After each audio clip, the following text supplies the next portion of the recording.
আসসালামু আলাইকুম প্রিয় দর্শক, আজ বাচ্চাদের জন্য এমন একটা খাবার রেসিপি শেয়ার করছি যেটা কিনা বাচ্চার রোগ প্রতিরোধ ক্ষমতা বৃদ্ধি করবে, বাচ্চার ওজন বাড়াতে সাহায্য করবে এবং সহজে হজমযোগ্য একটি খাবার।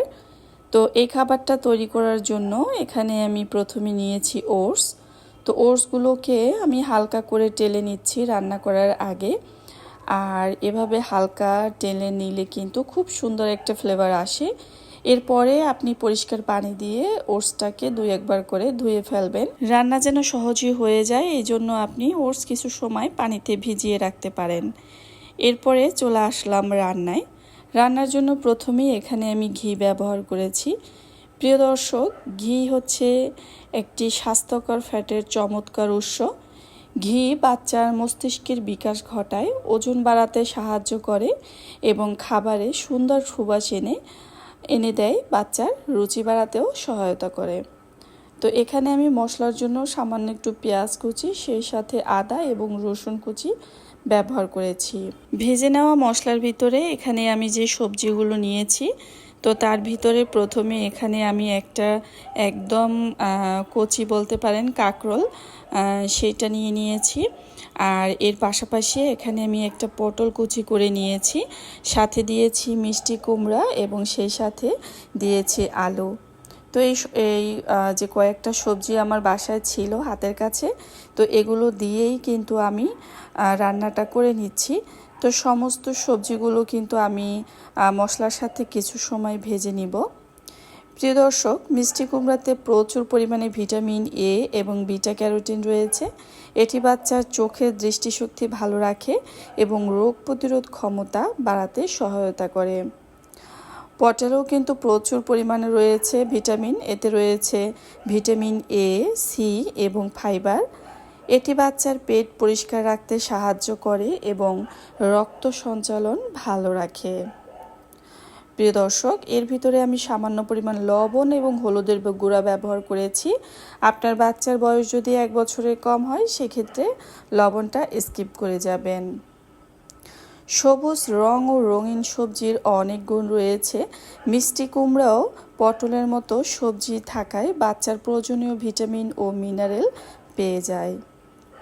এখানে আমি ডালের জন্য ব্যবহার করেছি মুগ ডাল। 8 মাস বয়স থেকে যদি বাচ্চাকে এই খাবারটা খাওয়ান, সেক্ষেত্রে মুগ ডালটাই বাচ্চার জন্য বেশি ভালো হবে। মসুর ডালেও অনেক সময় অ্যালার্জিক সমস্যাটা হতে পারে, তাই আপনি বাচ্চাকে যদি প্রথম ডাল খাওয়ান, সেটা মুগ ডাল দিতে পারেন। মুগ ডাল কিন্তু এটি সহজেই হজমযোগ্য একটি প্রোটিনের উৎস।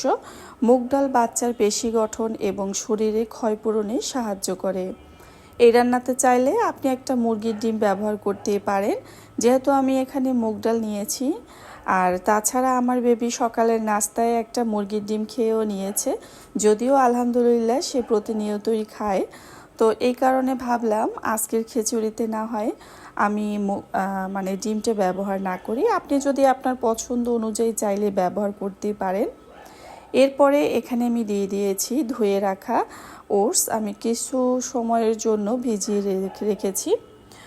ওটসে রয়েছে প্রচুর পরিমাণে ফাইবার বা আঁশ। এটি বাচ্চার হজম শক্তি বাড়ায় এবং কোষ্ঠকাঠিন্য দূর করে।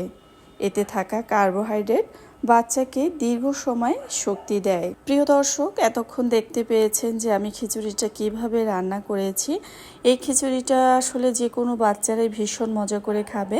তো আমি কিন্তু পর্যাপ্ত পরিমাণে পানি দিয়ে চুলার আঁচ হালকা রেখে ঢাকনা দিয়ে ঢেকে রেখেছি কিছু সময়ের জন্য। কিছুক্ষণ পরে এসে আবারও নাড়াচাড়া দিয়ে ঢাকনা দিয়ে ঢেকে রেখেছি। এরপরে চলে আসলাম, কারণ এবার মনে হয়েছে যে আসলে সমস্ত উপকরণ সিদ্ধ হয়ে গিয়েছে। এখানে আপনারা একটা মেশারের সাহায্যে মিশিয়ে দিতে পারেন। আমার হাতের কাছে ঘুটনি ছিল, তো এই কারণে আমি এটা দিয়ে ভালোভাবে মিশিয়ে দিয়েছি।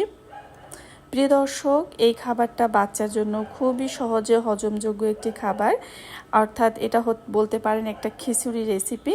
তো এই খিচুড়িটি নরম ও আঠালো হওয়ায় বাচ্চার কোমল পাকস্থলীও কিন্তু খুব সহজেই এটি হজম করতে পারে।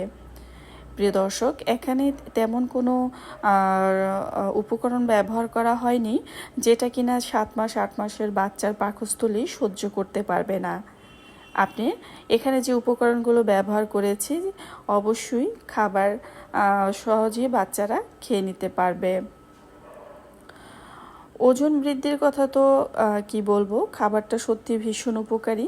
খাবারটাতে যেহেতু ঘি, আলু এবং ওটসের সংমিশ্রণে যে তৈরি করা হয়েছে, এটাই বাচ্চার স্বাস্থ্যকর ওজন বাড়াতে দারুণ কার্যকর। এছাড়াও কিন্তু রোগ প্রতিরোধ ক্ষমতা বাড়াতেও অনেক সাহায্য করে। সবজি ও ডালের পুষ্টি উপাদান বাচ্চার শরীরকে ইনফেকশন ও রোগবালাই থেকে দূরে রাখে। প্রিয় দর্শক, দেখতেই পাচ্ছেন খিচুড়িটা কতটা লোভনীয় হয়েছে। আর ওটস দিয়ে যেহেতু রান্না করেছি, এটা একটু পিচ্ছিল টাইপের হয়েছে, তো বাচ্চা কিন্তু খুব সহজেই খেয়ে নিতে পারবে। এতক্ষণ সাথে থাকার জন্য অসংখ্য ধন্যবাদ।